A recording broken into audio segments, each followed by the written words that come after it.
நான் டாக்டர் அசோக் முருகன். இன்றைக்கி நம்ம டயக்னாஸ்டிக் டெஸ்ட்ஸ் என்னென்னு பார்ப்போம். இன்ஃபர்டிலிட்டி கண்டிஷன்ஸ்க்கு மேலுக்கு என்ன டெஸ்ட் பண்ணுவாங்கன்னா, மோஸ்ட் இம்பார்ட்டன்ட் டெஸ்ட் இதுதான், செமன் அனலைசிஸ். செமன் அனலைசிஸில் ஃபஸ்ட்டு ஸ்பெர்மோடைய கவுண்ட் பார்ப்பாங்க. ஸ்பெர்ம் கவுண்ட் என்னஃபாக இருக்கா, போதுமான அளவுக்கு இருக்கான்றதை பார்ப்பாங்க. செகண்டாக ஸ்பெர்மோடைய மொட்டிலிட்டி எப்படி இருக்குன்னு பார்ப்பாங்க. இந்த மொட்டிலிட்டி பொறுத்து தான் ஸ்பெர்ம் அதாவது நீந்த முடியுமா, ஸ்விம் பண்ண முடியுமான்றதை டிசைட் பண்ண முடியும். தேர்டாக மார்ஃபாலஜி பார்ப்பாங்க. ஸ்பெர்மோட மார்ஃபாலஜி, அதாவது ஷேப் அண்ட் ஸ்ட்ரக்சரை பற்றி பார்க்குறது. நெக்ஸ்ட் ஃபோர்த்தாக வால்யூம் பார்ப்பாங்க. ஸ்பெர்மோடைய volume, pH and quality. Sperm count இருந்தால் மட்டும் போதாது, குவாலிட்டியான ஸ்பெர்ம் இருந்தால் தான் அவங்களுக்கு ஃபர்டிலிட்டி ஆகக்கூடிய சான்சஸ் இருக்குது. நெக்ஸ்ட்டாக ஹார்மோன் பிளட் டெஸ்ட். இந்த ஹார்மோன் பிளட் டெஸ்ட் என்னென்ன பார்ப்பாங்க அப்படின்னு பார்த்தோம்னா, டெஸ்டோஸ்டிரான் லெவல்ஸ் பார்ப்பாங்க, LH லுட்டினைசிங் ஹார்மோன், அப்புறம் FSH ஃபாலிகல் ஸ்டிமுலேட்டிங் ஹார்மோன்.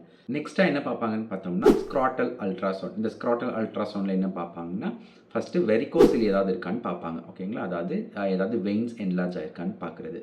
நெக்ஸ்ட்டாக பிளாக்கேஜ், அந்த டியூப்பில் ஸ்பெர்ம் வரக்கூடிய டியூப்பில் ஏதாவது பிளாக்கேஜஸ் இருக்கா அப்படின்றத செக் பண்ணுவாங்க. தேர்டாக டெஸ்டிக்கலோடைய ஸ்ட்ரக்சர் எப்படி இருக்குன்றத பார்ப்பாங்க.